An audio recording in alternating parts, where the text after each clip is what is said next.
All right, what's up, guys? Chris here. I'm here with Brandon, my contractor. We're gonna be working on this house that I recently just bought. I'm starting a residential care facility for the elderly. So we're gonna give you that perspective of what it takes as a business owner, investing in a property and starting a new venture. So RCFEs are an incredible way to invest in properties, in real estate. I mean, I'm doing my own too. I'm doing some projects with Palominos. So this is exciting, seeing this property just get acquired. It's got a great view, it's in a great location. So I'm excited to work on this, man. Awesome. So let's head on in and let's start breaking things down.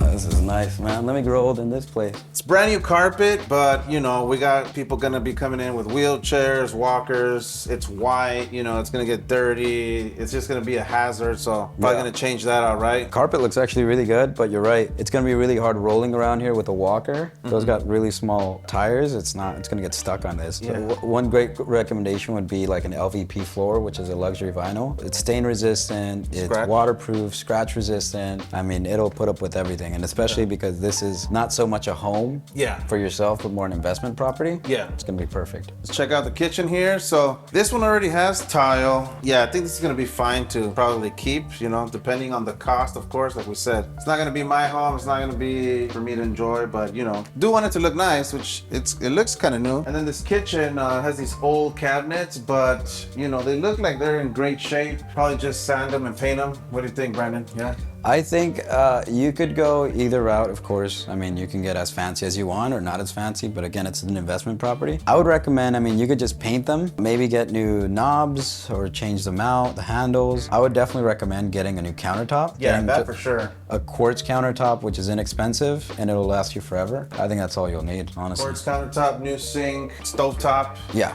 definitely. And then this one, I don't know if it's gas or electric, but I think it's gonna be fine for now because we were talking about opening this up. But again, it comes down to the cost, right? We're trying to make money, not waste money. So keep making money. Keep making feria.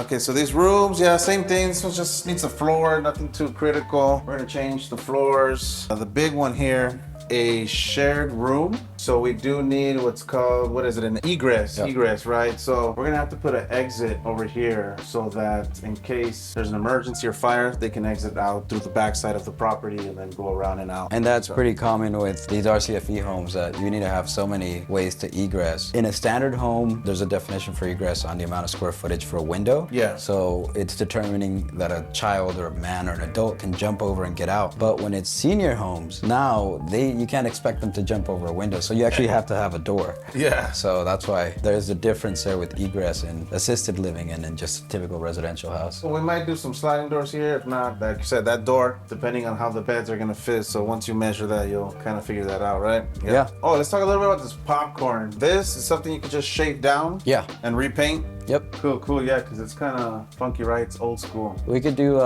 because you have an attic, it shouldn't be too expensive to put down lights. I think that's a good upgrade to do. Yeah, we have to, because there's no lighting in here. Yeah. Which I didn't even notice when I bought it. There's no light. Yeah, you gotta have a candle in here, bro.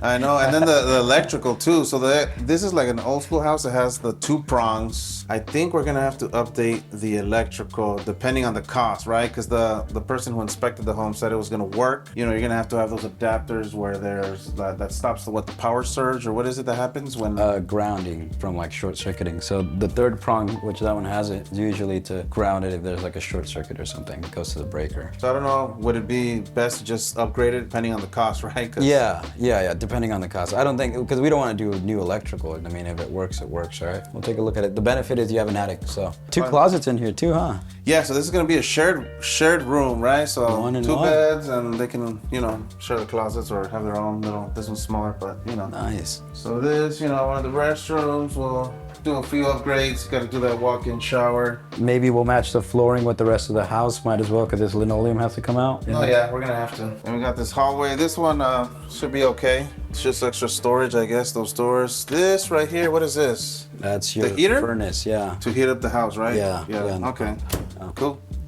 That should work, man. So let's head on to the back. And then you got one more bedroom down there, right? Oh yeah, it's 4. Yeah. But those are pretty standard. Just need flooring. Yeah. And the lights, you know, nothing too crazy. Where you're gonna put that door, we're gonna have an exit. Looks like you might gonna have to put some cement right here. That's gonna roll around. The only thing is there's an AC unit right here. So I don't know if that, she was saying maybe you can move this over here and then do a cement trail that just leads out to the exit. Yeah, that would definitely work. It looks like they had the unit there before, or they had another condenser. That's why the slab's there? Yeah, so maybe we could just shift that over there and then do the landing here, and we could go that way. And then as far as like the wood rot, probably replace those panels, give it another paint. I don't know, should we keep it the same paint or just, I'm assuming that shaded area is gonna need some more fresh paint too, right? So definitely just recoat the paint, just touch up, make it look new. Because there's actually a significant amount of damaged rafters that need to be replaced or touched up, like that one, you know. This one? So maybe just change them out and repaint them, and that's it. Okay. It'll look like new. So what do you think? You know, I'm sure the viewers want to know, what does something like this cost, right? You know, I've already spent a lot of money, guys. I already put $100K down. Got the $8,000 mortgage coming. On top of everything, how much you think something like this is gonna cost? It really depends. I know you mentioned even doing like an ADU. Oh, that's right, that's right. Maybe we should, let's head down there real quick. Let's go take a little peek over there. What do you think about this garage converting to ADU? This is pretty big and spacious, super spacious, yeah. Because it's not only, you know, typically you have the big 16-foot door and then you have like a little 2-foot section. Look, you have this whole section there. So it's definitely bigger than your standard garage. This would be really nice. Yeah, what do you think, Brandon? So with the ADU and freaking flipping everything. Making it look nice, not spending too much, doing a little bit of electrical work. Any rehab project that people usually flip, we do a lot of flips. At a minimum, you're spending somewhere between lipstick on a pig, at least $50,000 to $60,000 to $70,000 for a simple rehab. Yeah. Now, getting more complicated from there, you can always go into 120, 150, 200 easily. So it really depends, and especially if you're throwing in the mix the cost of the ADU, that's also new permits, engineering, so on and so forth. So. Yeah, first part's what? Inspection, getting the floor plan, having an engineer come out, look at it, that sort of deal? Okay.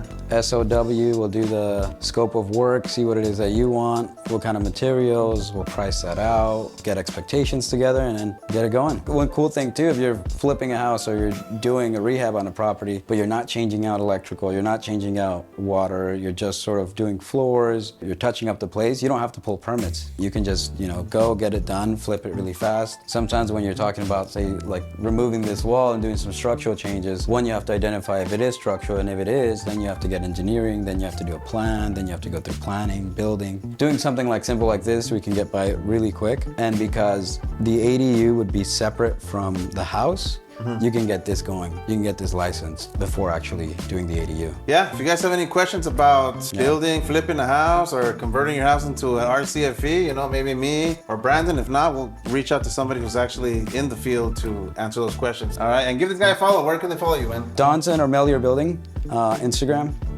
Johnson or at Melior Building. Melior Building. All right, guys. Stay tuned, and we'll keep you guys updated.